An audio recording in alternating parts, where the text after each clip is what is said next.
अगर आप अपने घर में स्ट्रॉबेरी उगाना चाहते हैं तो सबसे पहले एक स्ट्रॉबेरी लें। इसके बाद स्ट्रॉबेरी को पतली पतली स्लाइस में काट लें और कुछ दिनों के लिए सूखने के लिए छोड़ दें ताकि वह पूरी तरह से सूख जाए।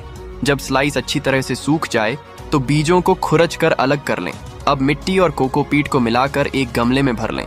फिर स्ट्रॉबेरी के बीजों को गमले में छिड़कें और थोड़ा पानी का छिड़काव करें। कुछ दिनों बाद आप देखेंगे कि गमले में छोटे छोटे पौधे उगने लगे हैं। जब पौधे थोड़े बड़े हो जाएं तो उन्हें अलग अलग गमलों में प्लांट करें ताकि वे सही ढंग से विकसित हो सकें। ध्यान रहे पौधों की नियमित देखभाल और सिंचाई करते रहें। लगभग 60 से 70 दिनों के बाद आप देखेंगे कि पौधों में फूल आने लगे हैं। अब ये आपका स्ट्रॉबेरी का पौधा फल देने के लिए